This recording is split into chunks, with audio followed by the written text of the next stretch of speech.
Amém, pode sentar. É bom ver que hoje tem um pouco mais de jovens, né? Sejam muito bem-vindos aos visitantes aí. Tem algumas carinhas novas. Quer dizer, novas entre aspas, né? Mas, enfim. Ontem à noite eu mandei uma mensagem para a pastora e eu falei assim: pastora, é só por curiosidade, quem que vai levar a palavra amanhã?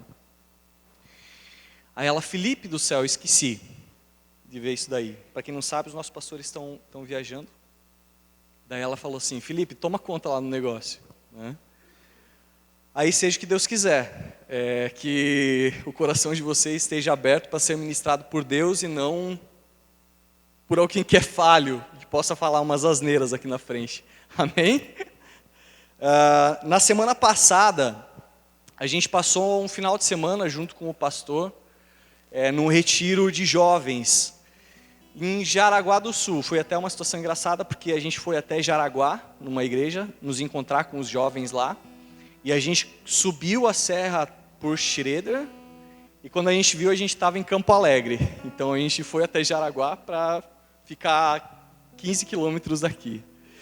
E foi uma bênção ter passado esse final de semana com o pastor. E o pastor, junto comigo, foi o Israel. E a gente acabou dividindo lá algumas mensagens. O pastor nos direcionou a estar preparando algumas mensagens para aqueles jovens. E a gente meio que fez um intensivão, assim, né? Era um retiro, então é claro que é um intensivo, de algumas palavras num determinado assunto. E eu quero falar sobre a mesma coisa que eu falei com aqueles jovens na semana passada. Hoje eu quero falar um pouco sobre expectativa, né? Expectativa. É engraçado porque todas as vezes que eu me encontro na presença do Senhor, todas as vezes que eu pego o meu violão, que eu começo de adorar o Senhor, todas as vezes que eu começo de uma forma mais espontânea a adorar o Senhor, eu crio uma expectativa na presença dEle. Eu crio essa expectativa. Eu vejo o Senhor fazendo tantas coisas em pessoas hoje em dia, através de pessoas, por pessoas que estão com expectativas nele. Eu vejo na palavra dele tantos e tantos personagens e pessoas, né, não personagens, na Bíblia que foram com sede ao pote quando se tratava da presença do Senhor, e o Senhor fez grandes coisas através da vida de alguns desses personagens. E eu quero falar hoje sobre expectativa no nosso devocional, expectativa no nosso tempo com Deus, expectativa no tempo que a gente tira na presença do Senhor todos os dias, ou que a gente deveria ter esse tempo, né? E é muito interessante, porque cada vez que a gente entra na presença do Senhor, a gente nem deveria de sair da presença dele, na verdade, né? Mas é como se a gente estivesse se desintoxicando de nós mesmos. Cada vez que a gente fica, cada momento que a gente fica na presença do Senhor, a cada tempo que a gente fica, é como se a gente estivesse enchendo mais daquilo que é a presença do Senhor. A gente acaba enchendo mais o nosso corpo, a nossa mente, tudo que tem em nós acaba se enchendo mais das coisas do Senhor, e a gente, aquelas vontades que a gente tem, aquilo que a gente passa não sei, vontades, desejos que a gente vê que não vem do Senhor, elas acabam ficando de lado. É um processo de desintoxicação. E é como se fosse, o desintoxicar é como se fosse a desintoxicação alimentar, né?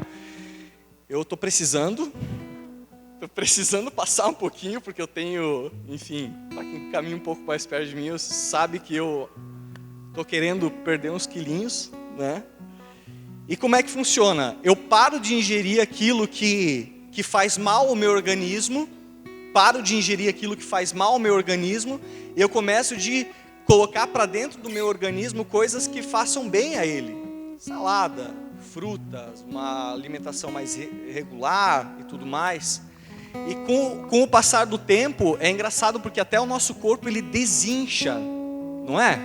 Quem já passou assim um final de semana de enfiar o pé na jaca, de comer aquelas panceta. Quem já ouviu falar de panceta? Panceta é um bacon assim de porco, assim, uma parte do ladinho do porco, com feijoada, com muita coisa boa, assim. Você olha assim, eu vou infartar comendo esse negócio. E daí passa, você come aquilo, você sente que você está inchado. O teu corpo ele acaba absorvendo mais líquido e você precisa passar por um processo de desintoxicação. E quando você para de comer essas coisas e começa a ingerir coisas que são saudáveis ao nosso organismo, parece que a gente murcha até, né? Nesse sentido, a gente está gordinho, está inchado e do nada a gente perde um monte de líquido e a gente fica bem. A gente perde, muitas vezes, assim, a gente desincha e é notável, assim, pelo menos eu percebo muitas vezes isso. E da mesma forma, a gente deve se desintoxicar todos os dias daquilo que vem lá de fora. E se encher das coisas que vem do Senhor, da parte do Senhor. É o esvaziarmos de nós mesmos. É a gente ter um tempo de se encher do Espírito Santo. É o Espírito Santo que faz essa obra da gente se desintoxicar das coisas. É uma imersão, é uma meditação que a gente faz, o devocional, o tempo que a gente tem na presença do Senhor, é um tempo de meditação, um tempo de imersão, onde a gente esquece das coisas que estão lá fora e a gente só quer saber da presença dEle. Só quer saber da presença dEle. É engraçado porque a meditação na cultura oriental é a gente esvaziar completamente a nossa mente de todas as coisas. Eu não sei se isso é possível, né? A cultura oriental ensina isso, que o meditar, quando a gente vê aquelas pessoas com as pernas meio trançadas assim, né? Não sei, virando o olho acho que é possessão já, né? Mas quando a gente vê as pessoas, elas estão querendo esvaziar suas mentes. Só que assim, dentro do cristianismo, a meditação é o contrário. É a gente encher a nossa cabeça, mas encher das coisas que vêm da parte do Senhor. Encher das coisas que vêm da parte do Senhor, encher da palavra do Senhor, se encher da presença dEle. É ficar lá conversando com Deus e pensando nele, e pensando na tua vida, como você pode melhorar. Esse é o nosso tempo devocional, amém?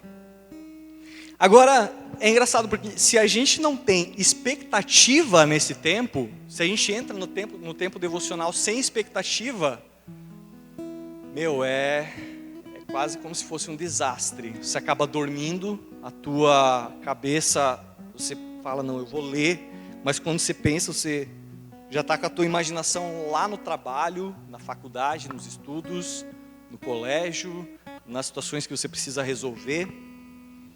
E é a expectativa que nos faz ficar atentos. É a expectativa que nos faz pensar assim, Deus, o Senhor tem algo gigantesco para mim preparado.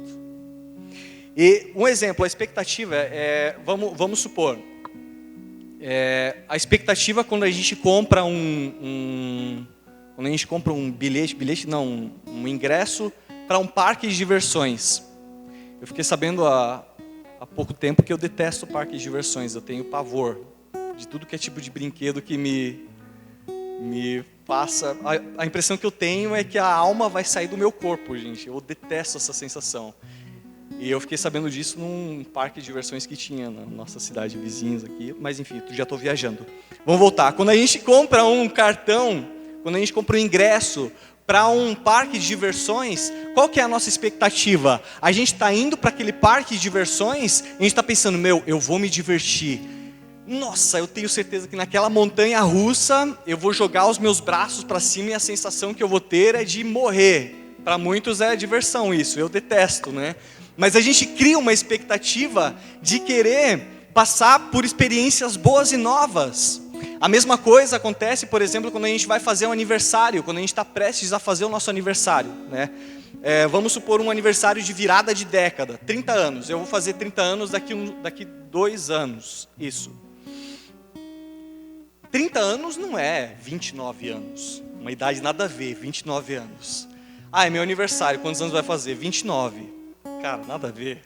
Vai ser um aniversário normal. Mas um aniversário de 30 anos, onde vai ser aquela virada de década, existe uma expectativa. A minha expectativa é de, sei lá, chegar em casa e ter um monte de gente da igreja me esperando. Meu, feliz aniversário, Felipe! Parabéns, fica a dica aí. A minha expectativa é chegar em casa, se não tiver o pessoal da igreja, a minha esposa está me esperando com um jantar romântico, uma comidinha gostosa, algo bem especial. Fica a dica também para minha esposa. Mas existe uma expectativa quando a gente está para fazer o aniversário. E essa expectativa faz a gente esperar mais. E quando chega essa data, ou quando a gente chega na data que a gente vai para esse parque de diversões, a gente aproveita com tudo. Por quê? Porque a expectativa nos faz mergulhar de ponta nesses lugares e nessas experiências. É engraçado porque assim, a expectativa, ela sempre está envolvida com experiências. A expectativa, ela sempre está envolvida com experiência. A experiência de você ser bem recebido, a experiência de você, como no parque de diversões, ser em brinquedos malucos. Vamos pôr a expectativa de, sei lá, você ir no cinema assistir o filme dos Avengers. Também é de você ver um filme que todo mundo gosta, que vai ser um filme muito legal. Existe uma expectativa, e essa expectativa faz com que a gente vá e fique atento e aproveite mais ainda esses momentos. 1 Coríntios diz,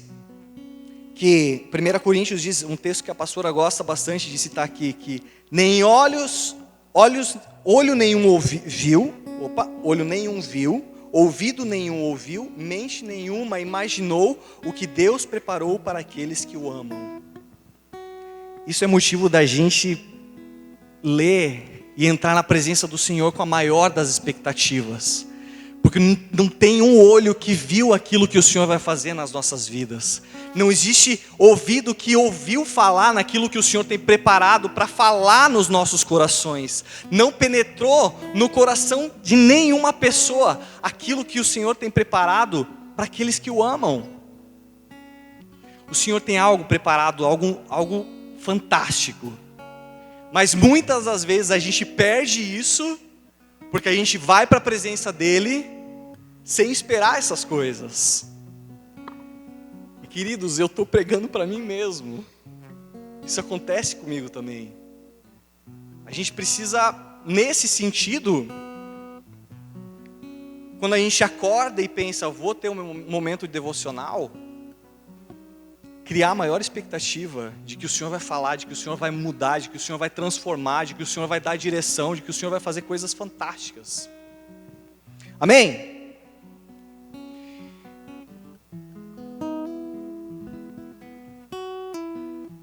Gente, que medo disso aqui, parece que vai cair esse negócio.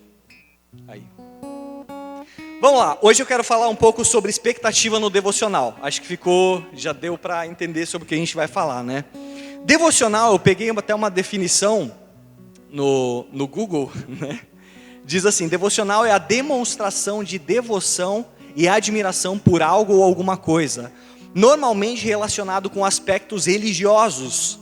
No âmbito religioso, o devocional é o período de tempo que uma pessoa separa para se dedicar a Deus, ou seja, fazer orações, agradecimentos, leitura e discussões sobre a Bíblia. Devocional é o nosso tempo individual, sozinho, que a gente tem com o Senhor. Estamos aqui para falar sobre profundidade e expectativas na presença do Senhor. Profundidades e expectativas no devocional. O profeta Ezequiel fala que existem águas que dão nos artelhos, águas que dão nos joelhos, mas existem águas profundas. E é nessas águas profundas que a gente deve direcionar a nossa vida no Senhor. São nas águas profundas. Quando a gente está com as nossas águas nos artelhos, no calcanhar, a gente tem total controle sobre o que está acontecendo nas nossas vidas. Aí a gente anda mais um pouco, a gente vai para o mar, ou num rio, né? No rio acho que fica mais fácil porque a água é corrente. No mar às vezes a água está um pouco parada.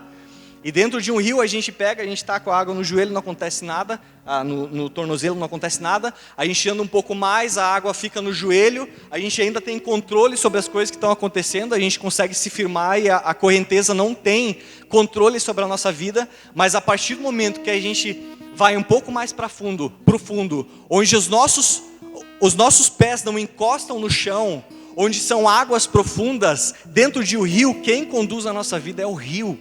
Não somos nós. E é nesse lugar que a gente precisa ir. Amém, queridos? Só que assim, é engraçado porque a gente encontra várias dificuldades quando a gente está no nosso tempo devocional. Existem várias dificuldades.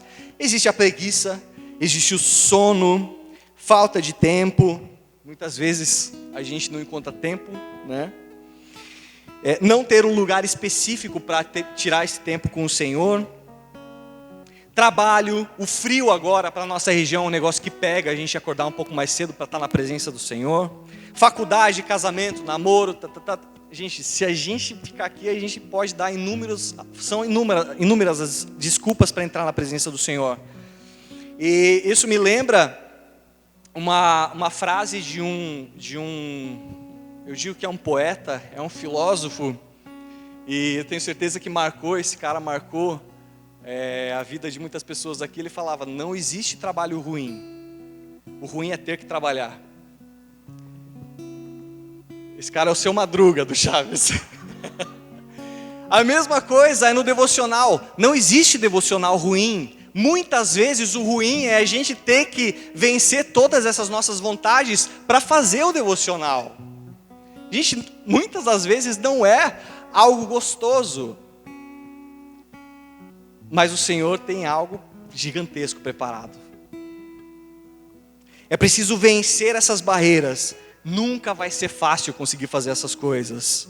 Para uma vida extraordinária, para uma vida com experiências, para uma vida onde o Senhor vai falar, para uma vida onde o Senhor vai se revelar, é preciso romper esses desafios que a gente tem. E a gente já vai esclarecer um pouco sobre como a gente pode nos ajudar a vencer esses desafios. Eu quero que a gente vai ler o nosso texto base dessa mensagem, que é lá em Levítico 6, capítulo 6.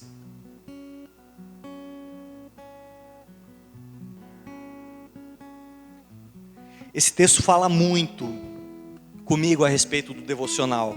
Esse texto fala muito comigo a respeito de eu me entregar na presença do Senhor. Versículo 12 e 13. Todos acharam? Vou ler. Diz assim: mantenha-se aceso o fogo no altar, não deve ser apagado. Toda a manhã o sacerdote acrescentará lenha, arrumará o holocausto sobre o fogo e queimará sobre ele a gordura das ofertas de comunhão. Mantenha-se o fogo continuamente aceso no altar, ele nunca deve ser apagado. Assim, esse texto ele fala muita coisa a respeito do devocional. Esse texto ele fala muito sobre a presença do Senhor. Esse texto ele esclarece muita coisa a respeito desse tempo que a gente tem que ter na presença de Deus. O Senhor é o altar onde nós somos colocados como oferta viva, como sacrifício vivo na presença dEle. O prazer do crente está em vencer as próprias vontades, para conseguir alimentar o Espírito na presença dEle. Teremos sono, teremos preguiça, má vontade. Às vezes a gente, no meu caso, eu vou ter fome, né? Como eu falei, eu tenho fome, e às vezes essas coisas me levam para longe da presença do Senhor. Mas a gente tem que vencer isso. O Senhor é o altar, e nós somos o sacrifício. Nós como sacrifício, nós temos a responsabilidade de preparar o ambiente onde a gente vai se colocar na presença dEle. Sabe, o versículo 12 fala: toda manhã o sacerdote acrescentará lenha, ele arrumará o holocausto. O sacerdote que arruma o lugar de queima do sacrifício. Então a gente pensa, tá, eu vou acordar, eu tenho dificuldade, eu tenho sono, né? Eu gosto de ter o meu tempo pela manhã. Só que como eu trabalho às 8h30, eu entro às 8h30 no trabalho, eu preciso acordar pelo menos por umas 6 horas. Pelo menos. Então, o que eu vou fazer? Eu acordo com sono, eu estou na minha cama, eu levanto, eu só me encosto na parede, né? Fico ainda deitado e vou ler a Bíblia deitado na cama. Eu vou dormir no primeiro momento que isso acontecer. A mesma coisa se for para orar. Eu acordo, eu vou lá no meu sofá, eu me ajoelho e eu vou, de manhã cedo, orar com os olhos fechadinhos assim. Eu acordo com aquele sono, mas eu vou orar com os olhos fechadinhos. Quando eu vejo, eu já não estou falando mais nada com nada. Eu estou agradecendo por coisas que não fazem sentido nenhum. Eu estou falando e o Senhor deve olhar, meu Deus, olha, ainda bem que tem o Espírito Santo que intercede por você, cara, porque você só está falando bobagem aí. A gente precisa preparar. Eu acordo cedo, eu coloco um louvor um pouco mais alto e eu fico caminhando pela minha casa, caminhando. Eu entendo que essa é a melhor forma de eu orar consciente. Se eu vou me ajoelhar, eu perco total a minha consciência. Eu já começo a dormir. É a mesma, sabe, nós temos a responsabilidade de preparar o ambiente para entrar na presença do Senhor com zelo, para entrar na presença do Senhor de uma forma que a gente vai aproveitar ao máximo essa presença. Essa responsabilidade é nossa. Toda manhã o sacerdote acrescentará a lenha e arrumará o holocausto sobre o fogo. Vai arrumar o lugar. Devocional é uma prática estável e constante na vida do cristão. Envolve renúncia, disciplina e profundidade. É profundo. O tempo que a gente tem, sabe, às vezes a gente separa pouco tempo já para estar na presença do Senhor, porque, enfim, acontecem inúmeras das coisas. Quando a gente vê, a gente tem 1 hora para passar na presença dEle. Isso não dá 10% do nosso dia, né? E a gente não aproveita isso, porque a gente não prepara o ambiente para estar na presença dEle. Romanos fala o seguinte, Romanos 12, fala: portanto, irmãos, rogo pelas misericórdias de Deus, que se ofereçam em sacrifício vivo, santo e agradável a Deus. Este é o culto racional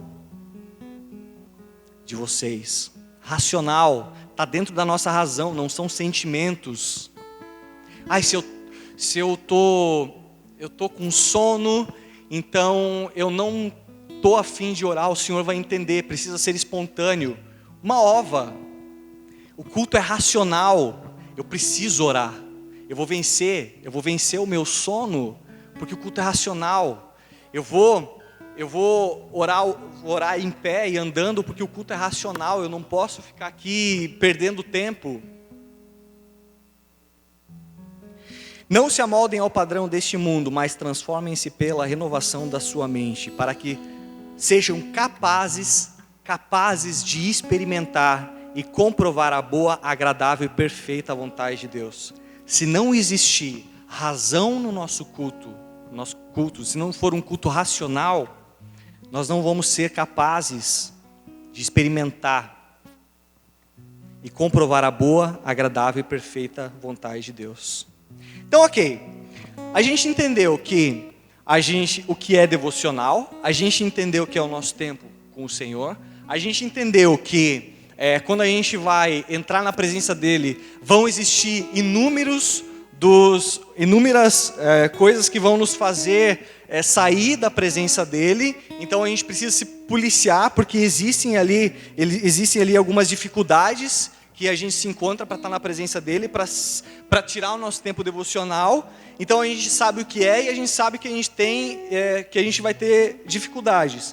Beleza, Felipe, eu parei de seguir a Maísa no Instagram, eu parei de falar com a Tigrada aí no WhatsApp, eu parei de falar, de assistir Grey's Anatomy na Netflix, negócio que não tem mais fim, meu Deus do céu, esse tal de Grey's Anatomy, Cada mês eu converso com a Anne e a Anne fala: eu tô assistindo a temporada nova do Grey's Anatomy. Meu Deus, tem 500 temporadas esse trem? Agora não existe mais, né? Eu sei... Oi? Tá revendo. Eu parei de fazer todas essas coisas, mas quando eu tenho o meu tempo devocional, o que eu faço na presença do Senhor? O que eu vou fazer? Sabe, eu entendo a importância, mas o que se faz? O que você faz? Vamos lá. Eu entendo que existem 4 práticas que um cristão precisa se aprofundar na presença do Senhor. 4 práticas. São coisas que eu faço, tá? E assim, devocional não existe certo ou errado. O certo é fazer. Amém? O que deve de existir no devocional é um coração disposto a ir mais fundo na presença do Senhor. A ir mais fundo naquilo que o Senhor tem preparado. Então vamos lá, 4 práticas. A primeira delas. Alguém quer chutar? Uma? Hã? Muito bem, Fê. Adoração. Está até em primeiro lugar aqui. Adoração. Adoração é o tempo que a gente tem, sabe, exaltando o nome de Deus. É a primeira coisa que eu faço quando eu entro na presença dEle. E é uma das práticas que eu mais amo. O Salmos 29:2 diz assim: atribuam ao Senhor a glória que o seu nome merece. Adorem o Senhor no esplendor do seu santuário. Atribuam ao Senhor. Deem a glória que o nome dele merece. Eu entro na presença do Senhor e eu começo a exaltar o nome dele. Senhor, o Senhor é maravilhoso, Pai. Jesus, o Senhor é misericordioso. Obrigado, Pai, porque o Senhor é bom o tempo todo. Obrigado porque o Senhor é o príncipe da paz, poderoso, Deus forte. Jesus, as estrelas para mim no céu, eu olho, são incontáveis para mim, mas o Senhor é tão poderoso que o Senhor conhece todas elas.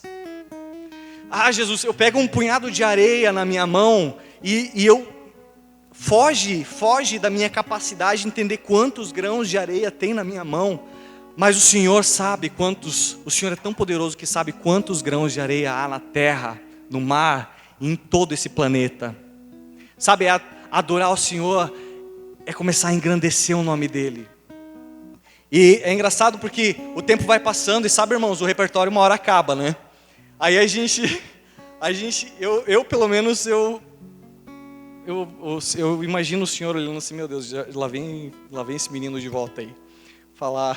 Vai falar bobagem, tenho certeza, mas amém, vou receber. Quando eu vejo, eu estou agradecendo por umas coisas que não tem nada a ver. Senhor, obrigado.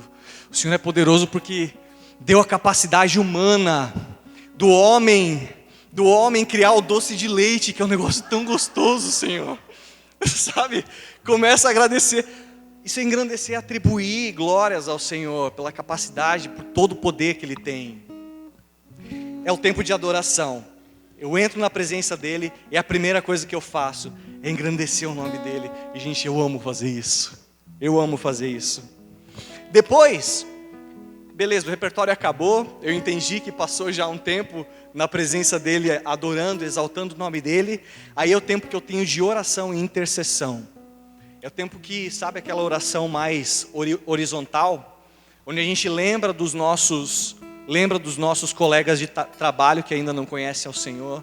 O tempo onde a gente ora pelos nossos pastores, pelas nossas lideranças, ora pelo governo desse país, ora, sabe, aquela oração mais horizontal ao Senhor, vertical, não deixa de ser vertical, mas é aquela oração que a gente pega todos à nossa volta.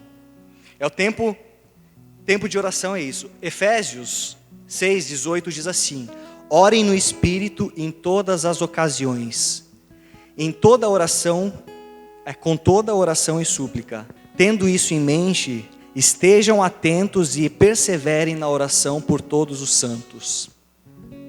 Perseverem na oração, orem um pelos outros, orem por todos os santos. Quem é santo aqui? Estou me esforçando. Mateus 6,6 diz assim: mas quando você orar, vá para o seu quarto, feche a porta e ore ao seu pai, que está no secreto. Então o seu pai, que vê no secreto, o recompensará. É aquele tempo de oração. É isso. É o tempo que a gente ora pelo cartão de crédito, está na mão da esposa. É o tempo que a gente... Tadinha da Anne, né? Tá levando, né? Ela é muito boazinha. Ela não é tudo isso, não. Esse é o tempo que a gente tem na presença do Senhor, orando pelos à nossa volta, pelos que estão à nossa volta. Depois disso, né? Muitas vezes não é uma ordem exata, tá, gente? A gente precisa estar sensível àquilo que o nosso espírito está mais disposto a se aprofundar. Tem dias onde eu passo o tempo todo orando e só exaltando o Senhor. E tem dias onde eu passo só orando. E tem outros dias que a gente levanta e eu já vou para a palavra e eu só leio e o Senhor ministra o meu coração. Mas são práticas que a gente precisa se aprofundar. Amém? Depois, adoração, oração, é o tempo de leitura das Escrituras. 2 Timóteo 3, 15 e 17 diz assim, versículo 15 e 17, capítulo 3. Porque desde criança vocês conhecem as Escrituras, as sagradas letras, que são capazes de torná-lo sábio para a salvação mediante a fé em Cristo Jesus. Toda a Escritura é inspirada por Deus e útil para o ensino, para a repreensão, para a correção e para a instrução na justiça. Através da Escritura que a gente entende realmente o que é a vontade do Senhor.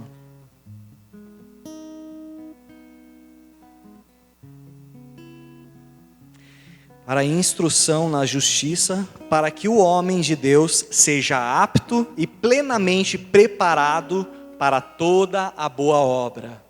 É através da leitura na palavra que a gente vai ser apto para as obras do Senhor nas nossas vidas. E é engraçado porque assim, não é engraçado, mas eu consigo perceber que existem dois tipos de leitura. A leitura corrida e a leitura com mais atenção.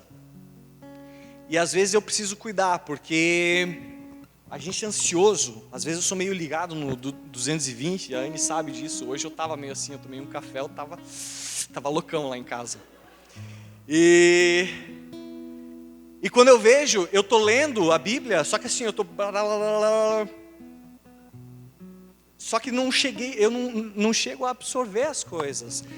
E essa leitura corrida, ela é bom para a gente ter um entendimento e para a gente fazer uma leitura assim, de um livro inteiro, numa pegada assim, de umas 3 horas. Para a gente ter aquela visão macro de um livro.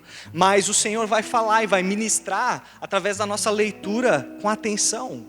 Onde a gente lê um versículo, lê um texto, lê um capítulo, lê 2 capítulos, e a gente começa a, ruminar aquilo. A gente começa a digerir aquelas coisas no espírito. A gente passa a fazer com que, na leitura, a leitura mais com atenção, ela está ligada com o 4º ponto, que é a meditação. Onde a gente faz com que tudo aquilo que a gente absorve na palavra do Senhor, a gente entende aqui em cima, mas a gente começa a meditar, a gente começa a orar, a gente começa a refletir sobre as coisas que a gente leu, a gente começa a aplicar na nossa vida, e a gente faz com que aquilo que está aqui passe para o nosso coração. É a meditação que faz isso acontecer, e é a leitura pausada que faz essas coisas acontecer. É quando a gente para ler as coisas, lê com atenção e fala: Senhor, eu quero, e eu sei que o Senhor vai falar comigo através desse texto. Eu não sei quantos aqui já tiveram essa experiência. Eu tenho por diversas vezes esse tipo de experiência, e é engraçado porque o Senhor fala. Eu estou lendo um texto e tem alguns versículos que eles pulam assim da Bíblia. Não pulam? Ou só o loucão aqui que tem esse tipo de coisa? Depois do café, gente, pula tudo. Mas tem versículo que eles saltam da Bíblia assim e você fala: opa, pera lá, o Senhor quer falar alguma coisa comigo aqui. E a gente começa a ler e aquelas coisas começam a fazer sentido. E quando a gente vê, a gente está aplicando aquilo na nossa vida através da meditação. Josué 1:8 fala o seguinte: não deixe de falar as palavras deste livro da lei e de meditar nelas de dia e de noite, para que você cumpra fielmente tudo que nele está escrito. Só então os seus caminhos prosperarão e você será bem-sucedido. Não deixe de falar das palavras deste livro da lei e de meditar nele de dia e de noite, para que assim se cumpra fielmente tudo o que nele está escrito. Para que você cumpra fielmente o que está escrito, você precisa digerir essas coisas, meditar, pensar, de noite e de dia, de noite e de dia. Amém, irmãos? Está fazendo sentido tudo isso aqui? Essas são as 4 práticas, então vamos lá, vocês lembram? A primeira é a adoração. A segunda é oração e intercessão. A terceira, leitura na palavra. E a quarta, meditação. Muito bem. Tá ok, Felipe, beleza. Eu entendi o que é devocional. Eu entendi que eu vou ter dificuldades, mas eu entendi como vencer essas dificuldades no meu tempo devocional. Eu entendi também o que eu devo de fazer quando eu estou na presença do Senhor. Mas tá, e aí, qual que é o propósito disso? Por que eu vou separar um tempo para estar na presença do Senhor? Por que eu vou ter um tempo diário? Por que eu vou me aprofundar na leitura da palavra? Por que eu vou me dar o trabalho de muitas vezes parar tudo que eu estou fazendo? Eu não tenho paciência. Por que eu vou parar para ficar meditando? Ai meu, esse versículo, o que ele quer falar comigo? Qual é o propósito de um devocional? Por que ter um momento devocional diário? Para que isso? Se temos a revelação da grandeza de Deus, a gente vai querer conhecer mais Ele. Amém?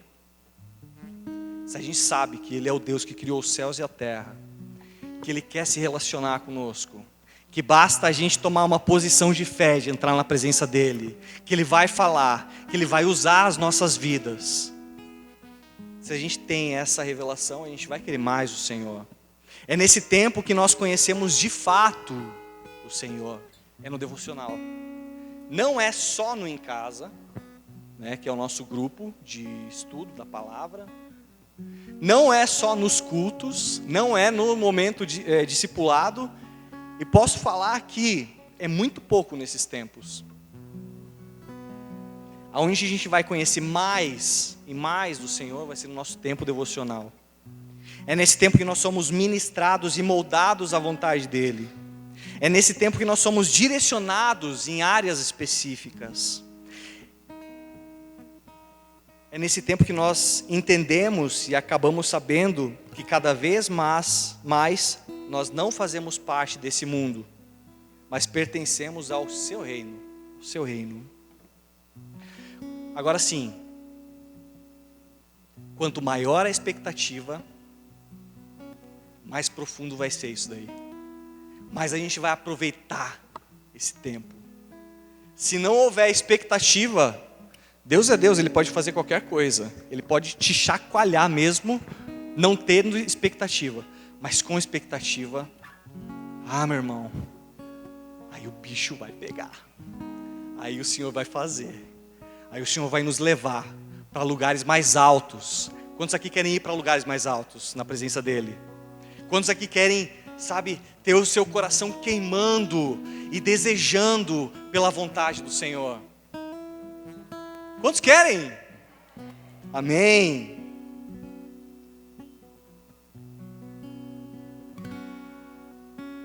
É no tempo devocional, onde a gente vai passar e enfrentar as nossas maiores batalhas. É no tempo devocional.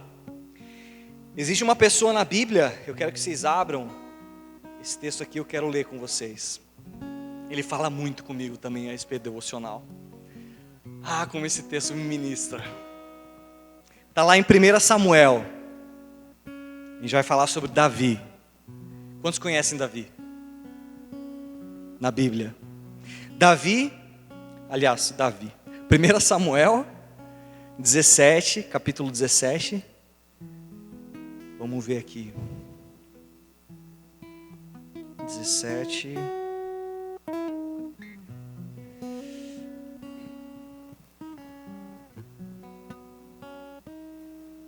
A gente vai ler ali no versículo 34 até o 37. Mas eu quero contextualizar um pouquinho vocês. Essa é a parte onde Golias está enfrentando o povo de Israel e falando assim: quero ver, vocês têm um soldado aí que possa me enfrentar? E todos os soldados de Israel, eles estavam se pelando de medo, porque Golias, ele era um gigante treinado, ele era um gigante muito experiente em batalhas, e ninguém queria enfrentar Golias, porque sabia que ele podia arrebentar com essa pessoa, e além dessa pessoa possivelmente perder pelo tamanho e pela experiência dele, possivelmente ia fazer a sua família passar uma vergonha por não vencer nessa batalha, e além do mais ia fazer com que o povo de Israel perdesse a batalha. Até que Davi, ele foi levar pão para os seus irmãos, né? Foi levar comida, mantimento para os seus irmãos que estavam nessa batalha em Israel, e ele começa a entender mais ou menos o que está acontecendo com Golias ali. Então, ele indignadaço com toda a situação, ele começou de perguntar assim: cara, e aí? Por quê? Por que vocês não... O que está acontecendo aqui? Quem que é esse cara? Quem que é esse tal de gigante Golias? E as pessoas foram explicando para ele: tá, mas e se alguém ganhar a batalha contra esse gigante, o que vai ganhar? Quem ganhar a batalha contra esse cara aí vai ganhar a mão da filha do rei em casamento, e também vai ganhar muitas posses e muito dinheiro. E ele já, além disso, já começou a se interessar por essas coisas, mas o que mais indignou ele foi que todos sabiam que Israel era um povo escolhido por Deus e separado por Deus, e eles estavam se conformando que não existia alguém do nível de batalha de Golias. E eu fico imaginando ele pequeno ainda, não na sua idade adulta, mas um adolescente, quem sabe, ou um jovem, e ele indignado com a situação, ele começa a questionar todo mundo, até que Saul, eu consigo ver as coisas. Saul, eu imagino ele olhando assim do monte um pouco mais alto, e ele vê: gente, o que é esse alvoroço que está acontecendo lá embaixo? É um menino chamado Davi. Ele está fazendo um alvoroço aí, está inconformado que ninguém está indo lá enfrentar o gigante Golias. Aí Saul fala: traga esse menino para cá. E na conversa, Davi ele fala: Saul, meu rei, ô meu rei. Não, ele não fala assim, mas Saul, deixa que eu enfrento esse gigante. E Saul já começa: não, mas você é muito pequeno e você não vai dar conta, porque o gigante ele é muito experiente, ele tem várias cicatrizes de guerra, já passou por várias guerras, várias batalhas, e ele tem experiência, ele sabe manejar uma espada, e você não tem experiência nenhuma. Não, mas eu quero ir. Saul, me deixa ir, meu rei, me deixa ir. Saul fala: beleza, então pega a minha armadura. Saul fala: não, com isso daqui eu não consigo nem mexer direito, isso é mais pesado do que o meu peso. E aí o texto fala ali, versículo 34: meu senhor, disse Davi, eu tomo conta das ovelhas do meu pai. Quando um leão ou um urso carrega uma ovelha, eu vou atrás dele, ataco e tomo a ovelha de volta. Se o leão ou o urso me ataca, eu agarro pelo pescoço e o golpeio até matá-lo.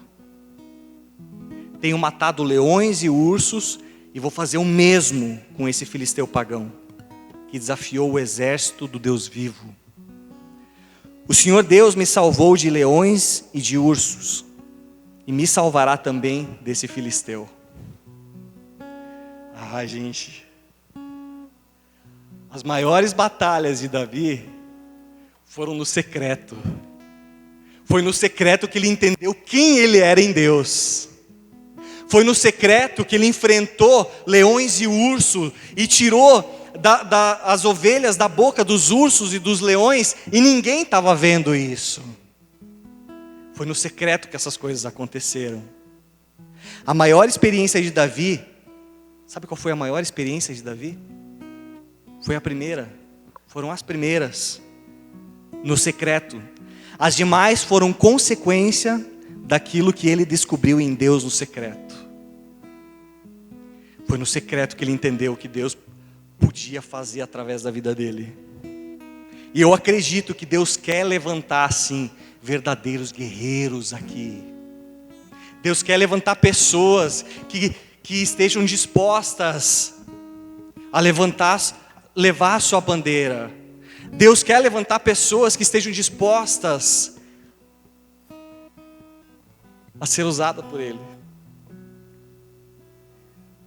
Mas, às vezes o que falta da nossa parte, e mais uma vez eu me coloco aqui no meio, é expectativa. A gente está na presença do Senhor. Ai Deus, o Senhor é bom, hein? Quanto esplendor. Cara fechada. Não existe, sabe, não existe expectativa. Se não existir muitas vezes expectativa, a gente não vai ter experiências profundas. Foi no secreto que Davi teve as maiores experiências. E posso falar, com a gente vai ser a mesma coisa. Vai ser no tempo devocional, vai ser no secreto que o Senhor fará a gente passar pelas maiores experiências das nossas vidas.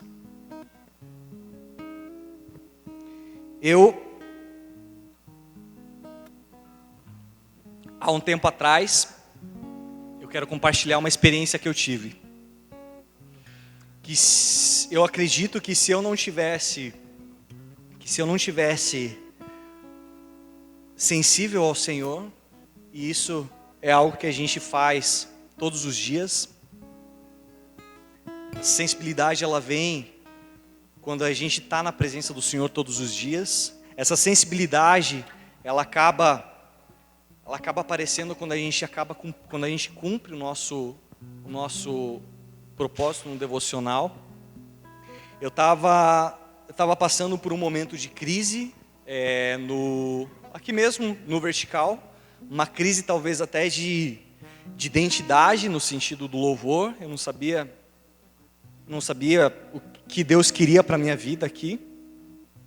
Eu não sabia se eu estava na direção dele, eu não sabia se o que eu estava fazendo era aquilo que estava no coração do Senhor. Eu estava frustrado por não ver as coisas acontecendo como eu gostaria que estivessem. Eu estava numa luta na minha mente, sempre orando e pedindo para o Senhor se revelar a mim. Senhor, qual que é a sua vontade?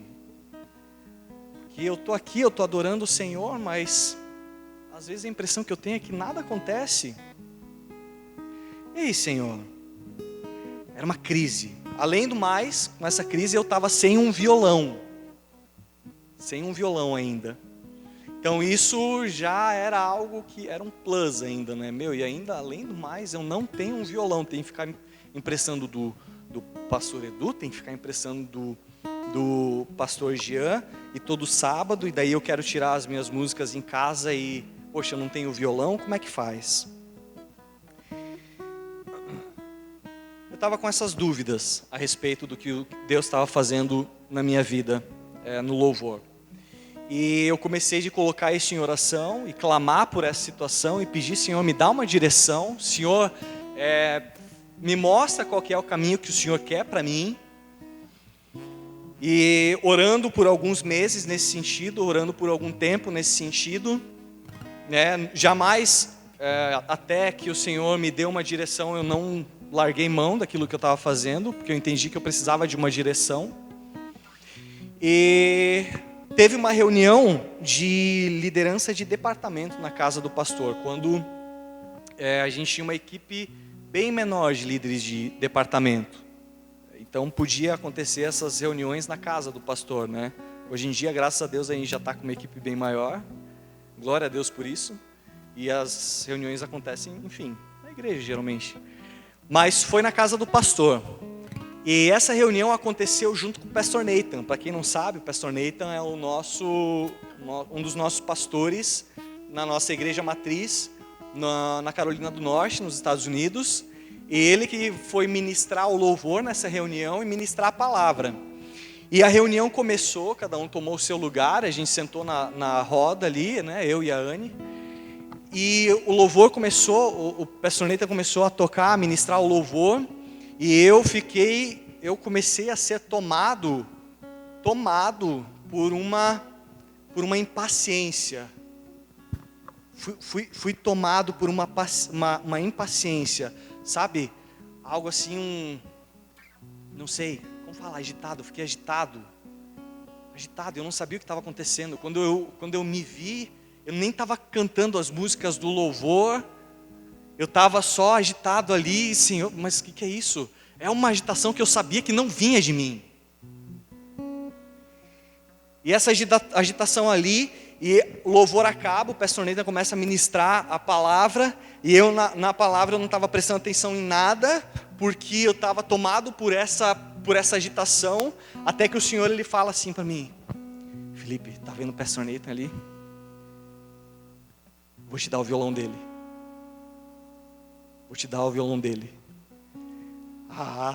Mas eu fiquei mais agitado ainda. Meu, será que é isso? Eu estou precisando de um violão, seria a resposta de todas as coisas. Eu estou orando por essa situação, seria a resposta de todas as coisas para mim. E a reunião continua, só que daí, além de eu já estar agitado, eu estava mais ainda, porque agora eu sabia que eu ia ganhar o violão do pastor Nathan. E eu não prestei atenção em nada. Se hoje se perguntar o que ele falou naquela reunião, não sei, não lembro, porque eu não prestei atenção em nada. Fui tomado por isso. E a reunião foi se encaminhando para o final. E eu pensei, não, agora está acabando. Ele vai olhar para mim e vai pensar: eu vou dar o meu violão para o Felipe. Estava com isso certo na minha mente. Estava certo no meu coração esse sentimento. Estava lá sentado, o pezinho batendo assim, só pensando: violão novo. E a reunião acabou. E daí eu pensei, não, agora é o momento então que a gente vai ter um tempo de comunhão. E nesse tempo de comunhão, o pastor Nathan vai vir falar comigo. E de alguma forma ele vai se sentir tocado e ele vai me dar o violão. Ele nem olhou para mim naquela noite. Sabe quando você fica com aquela expectativa assim, olha para mim que, né, o Senhor quer fazer alguma coisa através da tua vida, irmão. E nada aconteceu. As pessoas foram indo embora. Eu pensei, não, nós vamos ficar aqui então, porque agora vai sobrar só eu e a Anne, e ele vai prestar atenção em mim, e ele vai me dar esse violão.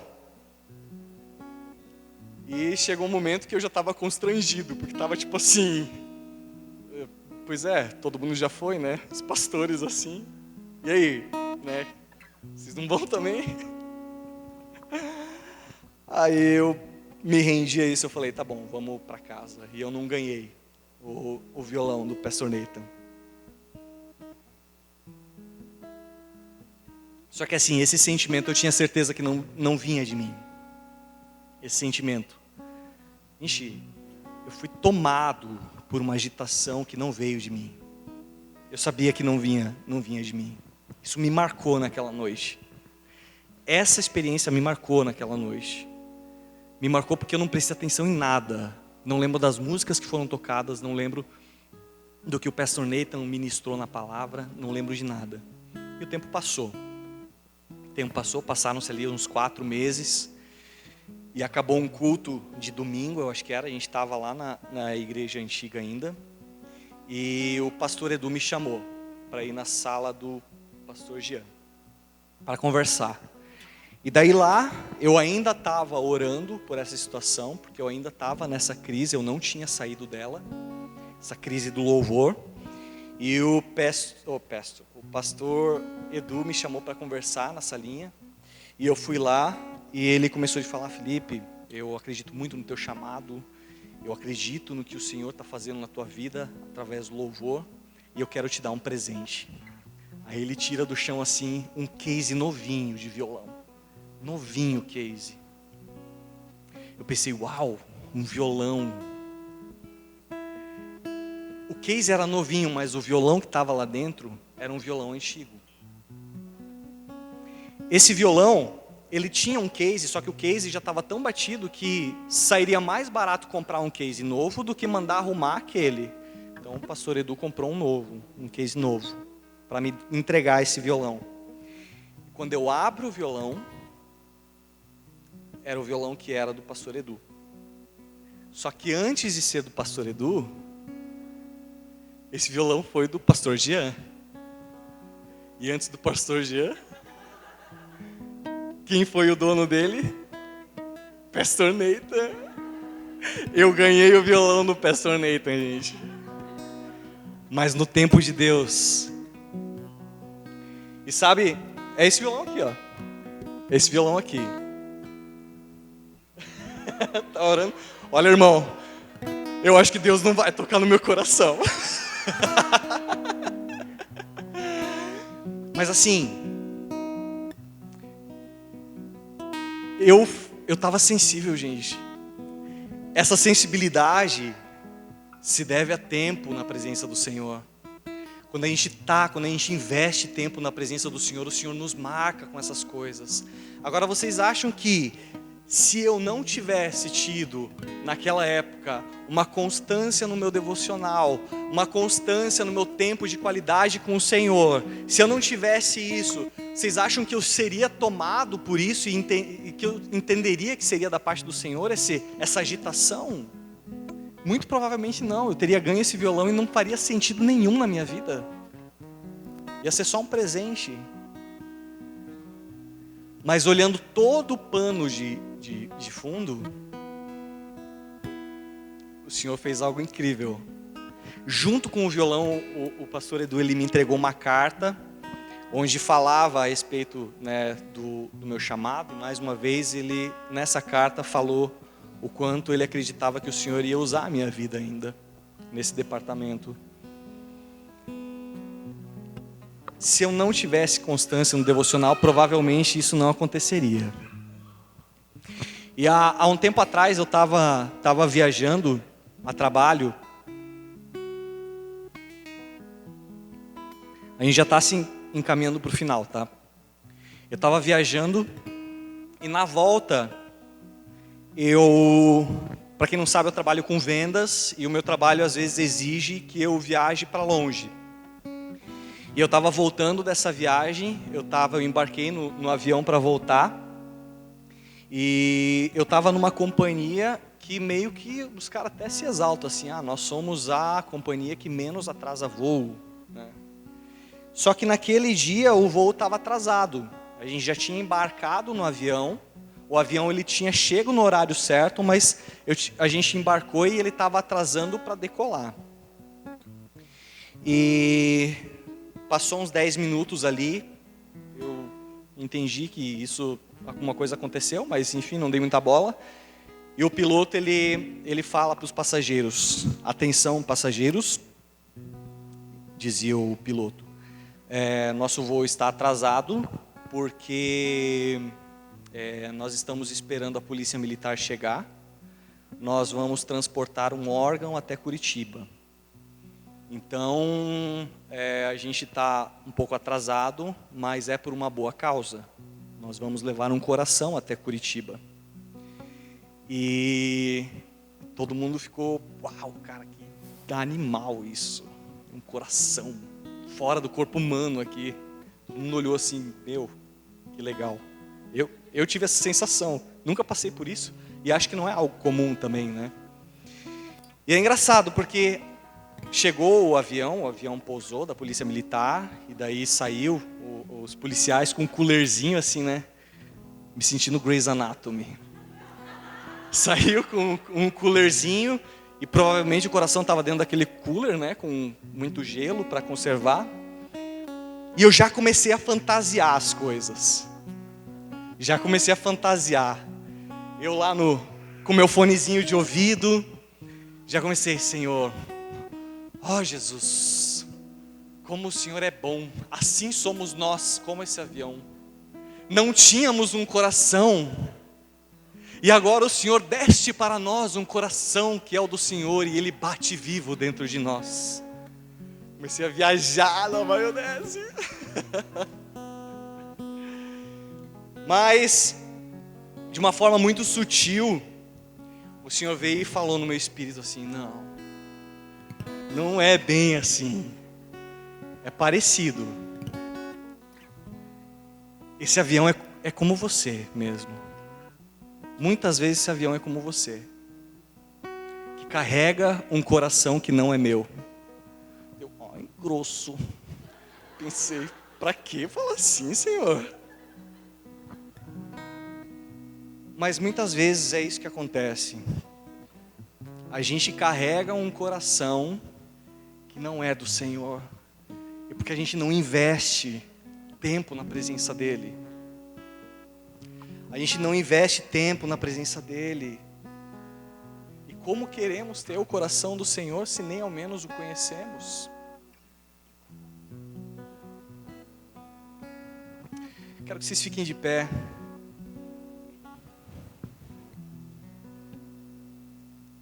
A gente vai ter um tempo de oração agora, sabe? Eu quero que a gente entenda como a gente está nesse tempo, como a gente está caminhando, se a gente tem caminhado com o nosso coração no lugar correto, se a gente tem se aprofundado na presença do Senhor. É um tempo que a gente vai entender se a gente está no lugar certo. Amém, queridos? Vocês podem baixar suas cabeças. Oh, Senhor Jesus, nos perdoa, Pai. Nos perdoa, Jesus, porque tantas são as vezes que a gente negligencia aquilo que é a sua presença, Senhor. O Senhor tem algo tão bom preparado para nós, Pai.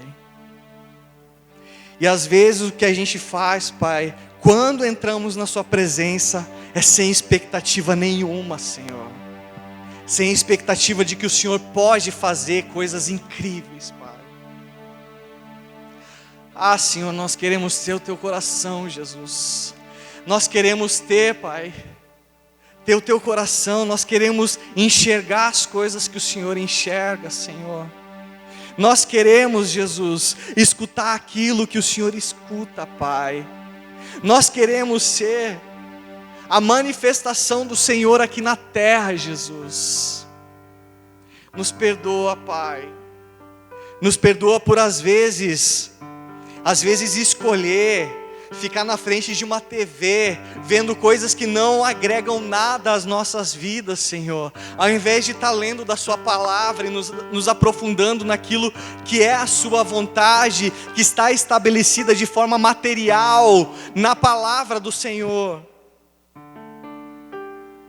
Ah, Jesus, transforma, Pai. Venha, Pai, nos dar, de certa forma, estratégia, Jesus, para que a gente consiga entender como nos aprofundar nos aprofundar profundamente, Jesus, na sua presença. Não queremos mais, Deus, viver na mesmice, Senhor, mas queremos ter uma vida transformada, Senhor. Queremos ter experiências, Senhor. Não queremos viver de experiências de outras pessoas, Pai, mas nós queremos experimentar a sua obra nas nossas vidas e ter as nossas próprias experiências, Senhor Jesus. Ah, Senhor, transforma o nosso coração, Pai. Faça o nosso coração, Deus, mais parecido com o seu.